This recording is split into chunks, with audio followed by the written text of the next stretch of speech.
The Baltimore Ravens suffered an awful loss to the Kansas City Chiefs in week number 4, and their leaders were exposed in a major report. We talk about that and so much more coming up on Locked On Ravens.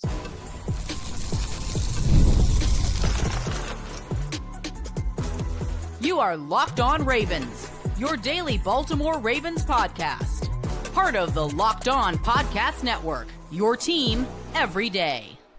You are Locked On Ravens. Welcome into the show. I'm your host, Kevin Oestreicher of Ravens Wire, here with you on the Locked On Podcast Network, your team every day. Thanks so much for being here today on this Monday. Unfortunately, not a victory Monday here for the Ravens, and making Locked On Ravens a part of your day and your first listen each and every single day. Thank you to all the everydayers, the first-time listeners. If you're somewhere in the middle, thank you as well. 5 days a week plus more here of daily Ravens coverage. Jam-packed show today. We all know what happened yesterday. We all know what happened. The Ravens lose in a big, embarrassing, pathetic way to the Chiefs in week number 4, 37-20. And to be honest, it really wasn't even that close. But after the game, there was an interesting report that came out, and it exposed some of the Ravens leaders. So we're going to talk about that in the first part of the show, and kind of just the messaging going on in the organization and just the vibe in general, if we're being honest, because it is not great right now. In the second part of the show, the John Harbaugh pressure has certainly reached a breaking point, and honestly, the coaching staff pressure, just team pressure in general, if we're being honest. But we're going to dive into that in the second part of the show. Then finally, just going to do a little bit of Ravens Chiefs breakdown, where things went wrong and what the Ravens need to do in order to right this ship. I mean, look, it looks bleak right now. I'll be the first to tell you that.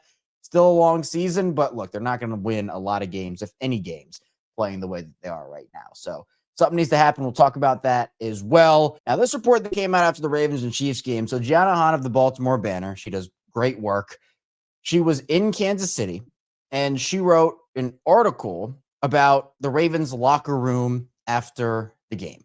And as you can imagine, it was a quiet locker room and the whole 9 yards. And we know the Ravens policy with injured players, and there were certainly a lot of injuries we'll get to, where the Ravens don't allow media to approach players that were injured during the game. So that effectively ended the chances of them talking to Lamar Jackson or any of the other guys that got injured. But Gianna was talking about in her article how most of the Ravens were gone well before the majority of the media contingent returned from the press conferences to ask players about what happened. You know, they go in the locker room, they interview players and the whole 9 yards there. And even so, you know, you have Marlon Humphrey, Gianna says, being the first one out the door before the doors open. So he got injured with a calf injury. So, you know, he's not going to talk. Zay Flowers then was the second one out behind Marlon Humphrey. He was not injured in the game and did not answer questions, apparently, here, according to Gianna. Then Roquan Smith, and he's obviously called a leader of this defense, obviously vocally at least. He was a third one out of the door. Now, he suffered a hamstring injury, but Gianna reported that Roquan has also been long gone before the media can ask questions in every one of the Ravens' losses. That's bad. Like I'll just call it what it is. That is bad. It's concerning because you look, as a leader, you have to be there to, you know, we know that Roquan's like the motivational quote guy and the, you know, slick quote guy. You know, he'll go on public appearances and, you know, talk a lot of talk and walk a lot of walk. But you also have to do that when the going gets tough. And I'm not saying Roquan's never answered questions after a loss before, but the thing that Gianna noted in her article is that Kyle Hamilton, by the way, was a pro in all of this. He took accountability for his comments about the Ravens being spoiled, which was a really big thing to do, right? And he wanted to clarify and called it a poor choice of words and whatnot. He went up there. He took accountability. He said they need to get things fixed. That's what you want to see out of a leader, right? That's what you want to see. But then we got word from Gianna here that other leaders of the defense denied interviews or were gone and or injured. So look, I'm not going to blame the injured guys for not talking this time. Like, again, they're not allowed to approach those players. But they ended up leaving players such as Tavius Robinson, John Jenkins, and rookies to answer their questions. So it's guys like Malaki Starks. Keon Martin spoke to the media. And, you know, Malaki did his best. And, you know, Keon answered the questions as well here. But it's the veteran defensive leaders are leaving these guys out to dry here. Odafe Oweh reportedly declined to answer questions after this game. That's just it's bad. And that just kind of encapsulates what this team is right now. Not just bad, but there is something really bad going on within the organization right now. No, it doesn't seem like anybody's on the same page. It's just tough. And again, this was more so Gianna's article about the defensive leaders. Like obviously Derrick Henry, he spoke to the media, others spoke to the media as well. But again, like Oweh declining questioning, who was a guy in a contract year, by the way, like that's not really showing teams you can step up and be a leader there. Oweh hasn't had a great season. I'm sure he's frustrated, but and I get it. Like guys don't want to talk to the media after losses. I get it. Some guys don't want to talk to the media at all, right? It just is what it is. But it's something that just kind of comes with the territory, and I get it, right? There are a lot of conversations about, should players have to, what are kind of the rules behind it? And I totally get that. Like I'm all for those conversations, but still, like as a veteran leader, someone who's been in the league for a while, declining questions after a tough loss is still a bad look. It's like, hey, don't only talk when you're up, you got to talk when you're down too. And again, I'm never saying Oweh hasn't talked after a loss. I think a lot of people, though, are a lot more concerned about Roquan, and that's kind of what I gathered on social media, is that Roquan being long gone before the media can ask questions and every one of the Ravens' losses, I mean, it is a bad look. And, you kind of start to wonder about the messaging that's going on in the locker room. I keep coming back to that. I said it all yesterday as we were doing our reaction shows and instant reaction shows. I'm like, what is the messaging currently going on? Who's on the same page with who? Because I called the game a must-win for the Ravens yesterday, not in the sense that their season ends if they lose it and they can't come back from being 1-3. They can, right? They can hypothetically. It was a must-win in terms of how bad can the vibes get. I didn't want to know what it would be like if it was 1-3. Well, now we're here. Now we know, and I wish I didn't. I still wish I didn't, because it is awful. It is absolutely awful to see Lamar Jackson get so frustrated, to see players looking dejected. Their body language is terrible. And, you can kind of tell, like, the Ravens gave up in that game. Like, you could tell they waved the white flag and, being down 3 scores, the way it is, everybody's injured. Like, it is what it is. They're going through those challenges. John Harbaugh said that, and I get it. But it's also not an excuse to me. It's not. You're a contending team competing for a Super Bowl. Every team deals with injuries. You have to find ways to win football games. And it wasn't even great when guys were healthy, right? That was the problem. Where it's not just the injuries, wasn't even great when guys were healthy. And you have a mentality of John Harbaugh. There's the clip resurfacing of him and him essentially saying that if people think this year is Super Bowl or bust, they've never been competitive, or I can't remember exactly what he said, but he essentially like mocked people who thought that this was Super Bowl or bust for the Ravens. Well, guess what? It's Super Bowl or bust. I don't care what John Harbaugh says. It is. And he might understand that if he doesn't have a job after the season after a disappointing exit, which very well could be the case. As I have said multiple times, I think this is it for John Harbaugh if the Ravens do not have a successful season. I hope that John keeps his job. Why? Because that would mean the Ravens win the Super Bowl, right? That's obviously the goal here. But if they don't get anywhere close, there's no reason to keep John around anymore. His time in Baltimore has run its course at that point. Now, we'll talk about some of the changes in the final part of the show and kind of what could happen, but the pressure is reaching a breaking point, and I have not seen vibes this bad, not only with the team, but the fan base, maybe ever since the Lamar Jackson era. Maybe even it outdates Lamar Jackson in terms of how bad the vibes are right now. It seems like there's not a lot of hope. There's not a lot of anything right now. And again, you're 4 games into the season, but you're 1-3. You've dug yourself in a big hole. And I question the mindset too, because, we heard a quote from Justice Hill here. I think Jonas Schaefer had the post on it, but Justice Hill talked and said, quote, "We've got a long season. Nobody's going to remember week 3 or week 4. Not true. I'm just saying right now, that's not true. Let's go back to last season. I remember week 2 of last season. I remember week 2. Why do I remember week 2? Because it was a bad loss and it cost the Ravens the 2 seed. And then you had to go to Orchard Park. And then what happened? Maybe that could have been the difference. September losses don't matter in September, but they certainly matter in December. Every game matters. Not in terms of your season's over if you lose. That's not the case. I don't believe that. But every game has an impact. We probably will remember week 3 and week 4 at the end of the season. That's the mentality I'm talking about, where it feels like whether it is John Harbaugh, I mean, he's clearly putting that messaging out there about, man, it's not Super Bowl or bust this season. Like, all that stuff is baloney or whatever, phony, whatever he said. I don't know. That's not the right way to approach things. That's not a competitive way to approach things. There's a certain time where you can maybe go overboard with that conversation. I get it, right? Again, I don't expect perfection.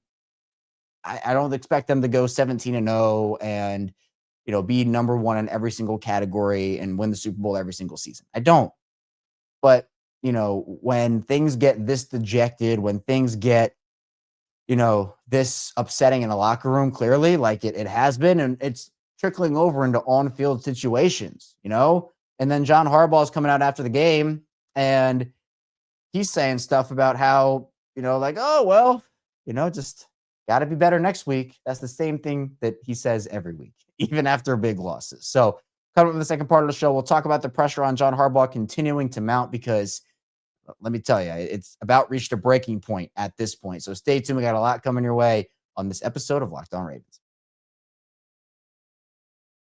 This episode is brought to you by PrizePicks. Every day we make decisions, but on PrizePicks, being right can actually get you paid. Don't miss the excitement of this football season with PrizePicks, where it's good to be right.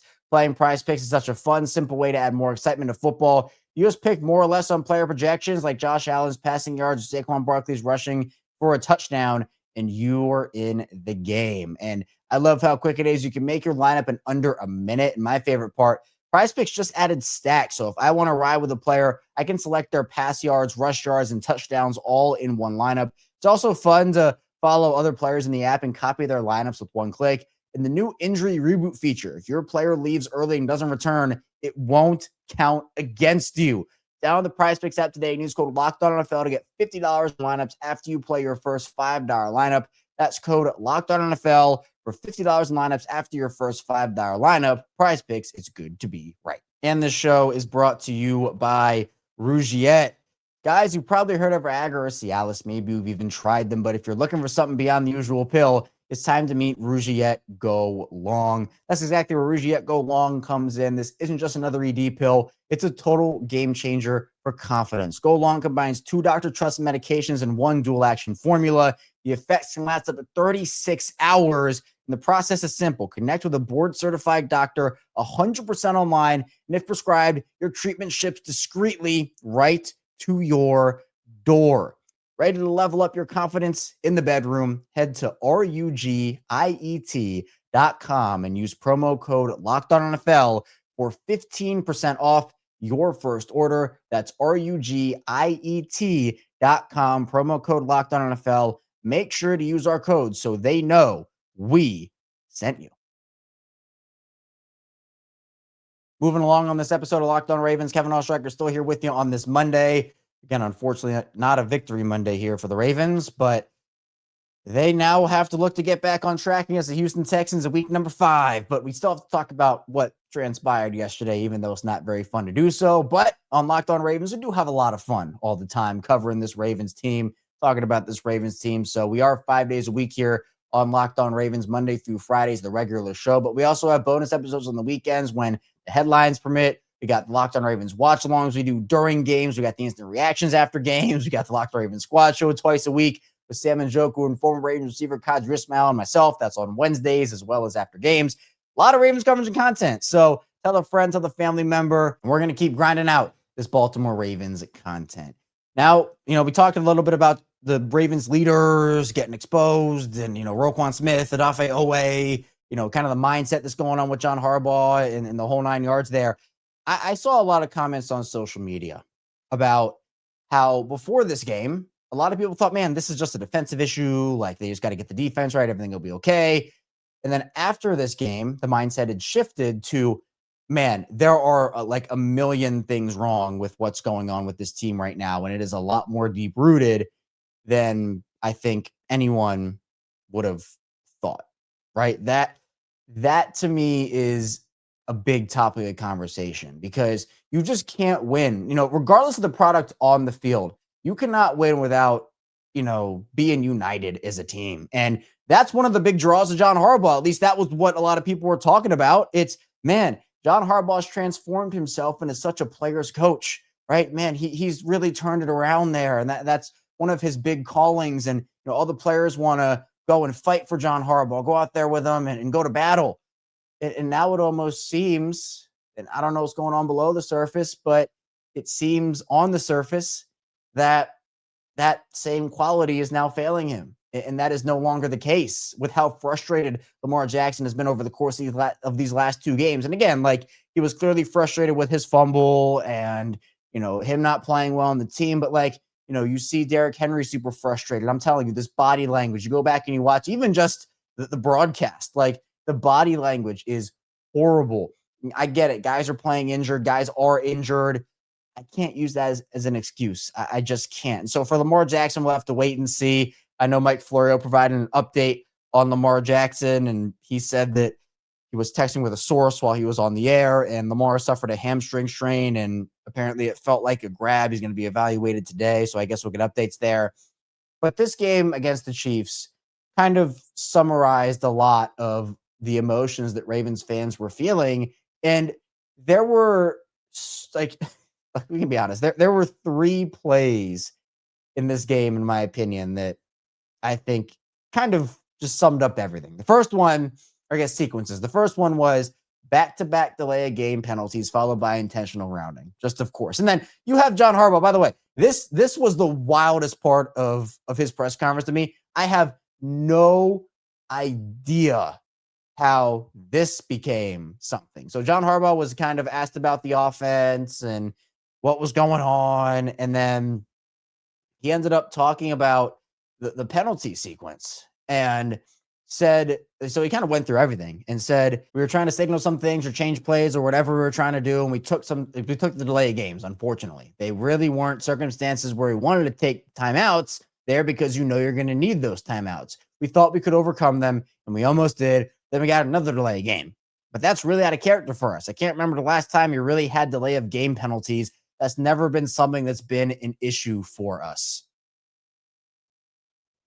Has John Harbaugh not been the coach of this team since 2008? Did John Harbaugh not pick Greg Roman to be his offensive coordinator? Did he not live through that? It's never been a problem for us. That was the Greg Roman special, was the play clock. I have it ingrained in my mind. Greg Roman, that offense, 5, 4, 3, 2, 1, 0. And then there's the flag. There's the delay game. That was a common penalty when Greg Roman was the offensive coordinator. And John Harbaugh saying that is rare for them, that never happens. That's straight up not true. It's literally not true. So I don't know what the messaging is right now, but it's clearly not good. And I don't know. I say all the time, they'll be the first to tell you. I don't know if John Harbaugh will be the first to tell you that. I genuinely don't, because it's very hard for me to look at a comment like that. And it's not about that comment in particular. It's about some of the other messaging that we have seen and that now rubbing off. And again, this helps no one. For example, Kyle Hamilton, again, took accountability, and I really applaud Kyle for the approach that he took. He started off his press conference by taking responsibility and accountability. That was really good leadership. But those comments in the first place kind of give you an inside look almost at what the messaging is surrounding the team right now. So when you talk about the pressure that is mounting on John Harbaugh, look, his early career with Joe and those playoff runs, it was incredible. That's almost 2 decades ago. It's almost 2 decades ago. That Super Bowl win, we're coming up on 15 years of them winning that Super Bowl. It just is what it is. This is a what have you done for me lately league. And the Steelers have this conversation with Mike Tomlin.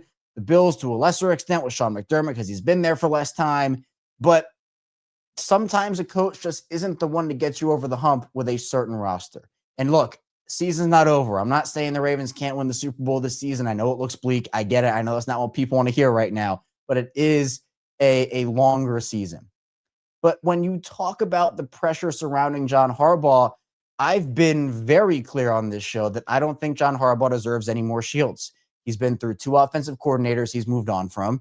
He has moved on from a defensive coordinator in the time and I'm talking to Lamar Jackson era, Marty Morningweg, Greg Roman. He moved on from Wink Martindale. Mike McDonald leaves. So now you have a second-year defensive coordinator and a third-year offensive coordinator, both of who should not be off of the hook, by the way, here. But, I say, hey, John Harbaugh shouldn't have any shields. And it maybe is the case, and he might get another one. I'm not sure if he will or if he won't, but there's a lot of chatter about Zach Gore right now. Again, I'm not sure if anything's going to come to fruition right there, but it's clear Ravens need to make a change, and I don't think they're going to move on from John Harbaugh during the offseason or during the season. I think it'll be an offseason thing.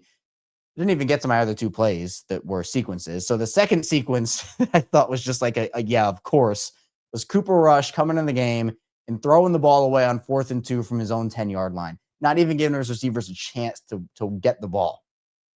I mean, that was just unbelievable and a perfect summary of what that game was for the Ravens yesterday. Then finally, Cooper Rush being in the game and the Ravens not pulling their starters. They're down by 3 scores. I hate to be the bearer of bad news here. Cooper Rush was not bringing you back to win that game, down 3 scores with the way that Ravens defense was playing. It just wasn't happening. And then Isaiah Pacheco bowls over Nate Wiggins, and now Nate's injured. Nate shouldn't have been in the game. He shouldn't have been in the game. So we don't know what that's going to look like. So the 5 Ravens injured, Stanley, we got Roquan, Marlon, Lamar, and Nate Wiggins. Those are the 5. All really tough losses, considering they also didn't have a lot of other guys. But the Jaire situation's been really weird. Isaiah was back out there, and he didn't really play a lot, which was expected in my opinion. But man, you just you see a team right now that's broken, and change needs to happen, and that change could be Zach Gore. So coming up with the final part of the show, we'll talk about what change the Ravens could maybe make if it is Zach Gore. If it isn't Zach Gore, what has to happen, and a lot more, all coming up on Locked On Ravens. First, this show is brought to you by 5-Hour Energy. Caffeine just got a flavor upgrade. 5-Hour Energy shots deliver tasty caffeine in 17 bold flavors. Each 2-ounce shot packs the caffeine of a premium 12-ounce cup of coffee, plus B vitamins and nutrients with 0 sugar and 0 crashes. What I love most is how portable they are. Big taste, tiny shot. You can take it anywhere and get that boost when you need it. Now, I always reach for my favorite flavor. That's berry for me because it's refreshing and gives you that quick lift before a busy day, which is incredible. And for me, I reach for the 5-Hour Energy shots because the portability is huge. The small size is great. And for me, it's how fast you feel it. It kicks in really, really fast, and it's sugar-free. So I don't have to worry about crashing later either, which is incredible. Enough with boring, flavorless caffeine. It's time to give your caffeine a flavor upgrade with 5-Hour Energy shots. Get the favorites you love or be bold and try something new in-store and online at www.5hourenergy.com or Amazon today. And the show is brought to you by FanDuel. The NFL season is here, and FanDuel has an offer you don't want to miss. Right now, new customers can bet just $5 and get $300 in bonus bets if you win. That's right. Pick a bet, put down $5, and if it hits, you'll unlock $300 in bonus bets to use across the app. Now, I love how FanDuel gives me so many ways to play. I've built parlays, tried player props, and even followed the live lines during games. It makes watching football even more exciting when you've got a little something riding on the action. Whether you're a casual fan or love diving into the stats, FanDuel makes the game day experience so much better. And for the Ravens, have to move on quickly from that Week 4 game against the Chiefs. In Week 5, they'll be going back home to Baltimore to play the Houston Texans. Right now, the Ravens are 7.5-point favorites in that game, and they're going to need that win very badly, or else they'll be in an even worse situation than they are right now. So what are you waiting for? Visit FanDuel.com to download the FanDuel app today and get started. Continuing on Locked On Ravens, Kevin Oestreicher is still here with you on this Monday. Appreciate everybody again for being here. I know how tough it can be after losses and your favorite team losing. I've been there again. Talking about it is not fun, but it's fun to have a community like we do here on Locked On Ravens where we can go through the good, the bad, and the ugly of this team and be a community in that regard. So we are 5 days a week here on Locked On Ravens. Hit the like and subscribe button in video form and audio form. On the video side of things, we hit 15,000 subscribers late last night, which is an incredible milestone for me. It's something that's an incredible accomplishment, and it's not possible without all the support I get. So that's a huge milestone. Hey, 20,000 next up for the big milestones. We keep going. So tell a friend, tell a family member, help us get to 16,000 and on there. And obviously in audio form, that community grows each and every single day. So thank you to everybody who watches and listens to the show for all of our 5 days a week plus more of daily Ravens coverage. You can follow me on social media, ChaosSharker34, Twitter, Instagram, TikTok, the whole 9 yards over there. Getting into the Chiefs game a little bit, we'll go over some box score stats, kind of what happened in the game in general, right? We did a whole watch along instant reaction and squad show, so we talked plenty about it, but just to do some more recap on it. Lamar Jackson, 14-20, 147 yards, a touchdown and an interception. He was not great in this game, for being honest. And again, Lamar's allowed to have bad games, or allowed to say Lamar has bad games. This was not one of Lamar's best. And he did make spectacular throws at times, but that interception, although there might have been a little push off on the chest of Mark, it's possible there, right? It wasn't called.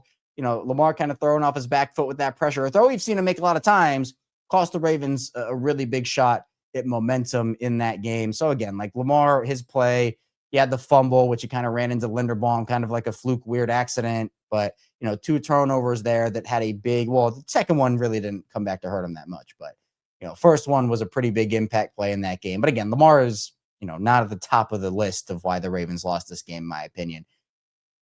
Derrick Henry in this run game. The run game itself had 17 carries for 166 yards. That's 9.8 yards per carry. 9.8 yards per carry and only running the ball 17 times is crazy. Derrick Henry averaged 5.3 yards per carry, only had 8 carries. Even if you take Justice Hill's long 71-yard run out of it, the Ravens still average 6 yards a carry. This happens every time they play the Chiefs. Todd Monken, I don't know what it is. John Harbaugh, I don't know what it is. The players, I don't know what it is. They just shrink in those moments. The Chiefs have the Ravens number. The Chiefs are the Ravens' kryptonite. They have still not won a game at Arrowhead. And again, it's working for you. The offensive line's blocking well for Derrick Henry. They're opening up holes. Henry's finding the soft spots, and they just go away from it because they're so scared of Kansas City. And I don't understand it. I don't understand it, especially when you have, and John Harbaugh talked about, he was not happy about this, how, running the ball on 3rd and shorts wasn't happening. It was throw. And it's too cute. You're just getting too cute in those situations and in those moments. Zay Flowers, 7 for 74 in this game. He was active early, but, it didn't really make all that much of a difference. Justice Hill, 5 for 41 and a score. Mark Andrews had 7 catches for 30 yards in this game. He was kind of Lamar's security blanket throughout the game, and Cooper rushes too, obviously, here. Rashod only 1 for 24. Isaiah Likely didn't even get a target in this game. That was kind of expected, in my opinion. I didn't expect him to have a huge role coming back in his first week. I expected to be much bigger against Houston. But the defense was just terrible, just absolutely terrible. And again, I'm not hung up on the whole spoiled thing anymore. I get it. Hamilton apologized. But, this defense is so bad. It's not just it's kind of bad or just bad straight up. It is a historically bad defense right now. Now, the Ravens actually held the Chiefs to 5 of 15 on 3rd down.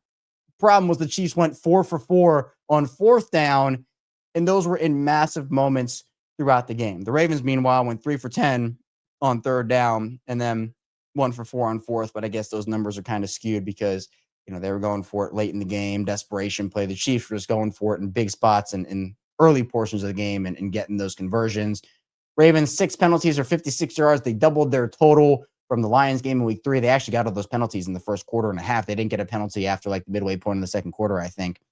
Chiefs get 382 yards of total offense.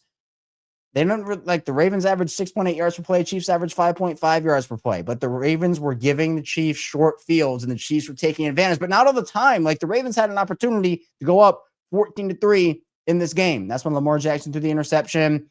Start to see the defensive staff unraveling a little bit here, both personnel-wise, and I think Zach Orr kind of got in his head a little bit as the game went on. I think Orr here, I don't see any other move the Ravens can make but moving on from Zach Orr. And I was not on that train a week ago. But I just think when it gets this bad, and again, Zach Orr has a lot of potential as a coach. I think he's a very bright football mind. But where the Ravens are right now, they don't have time to wait. They don't have time to kind of sit through this and figure it out like they did last season. And how'd the Ravens get their defense back on track last season? They made big changes. They benched Marcus Williams for good. They cut Eddie Jackson. They benched Trenton Simpson. They moved Kyle Hamilton to the back end. Those were big changes. I don't see, maybe they try to move Malaki around a little bit more. Maybe they move Hamilton. I don't know what they do personnel-wise. I don't think they trade for a first-round D lineman right now, even though I wish they would. Feels like the Ravens have to send a message because you can't just keep saying, hey, this is good and we're doing what we're doing. The Ravens know that's not good and they know it's not what they can keep doing. But we know that Eric DeCosta in 2019, he saw the Ravens go 2-2, had 2 awful games in week 3 and week 4. And then he said, no, we're not doing this. He cut Tim Williams, signed LJ Fort and Josh Bynes, brought in Marcus Peters, and they won 12 straight games. So I think a change kind of has to happen here in some way, shape, or form. The team is just lifeless right now. You can see it. No one's having fun. No one is enjoying themselves. They are absolutely lifeless. Like the season it's going off the rails fast. It's not off the rails, but it is heading there if you do not fix this, make a change. And the worst out of this game for me is the Chiefs punted once all game. There were 3 minutes left in the entire game when they did it. They went 57 minutes without punting the football. The Chiefs' drives in this game, you want to hear them? Maybe you don't, but I'm going to read them anyway. Field goal, touchdown, touchdown, missed field goal, touchdown, field goal, touchdown, then the punt, then the end of the game. It's absolutely inexcusable for a team that had Super Bowl aspirations coming into this season. We heard so much about how they were tired of finishing where they wanted to finish. The defense wanted to get back to the 2000 standard and that, they were coming in with this message and, hey, we got fuel on the fire. They have enough fuel on their fire that we don't need any more Ravens revenge tours. This roster on paper is one of the best, if not the best in the NFL and fully healthy.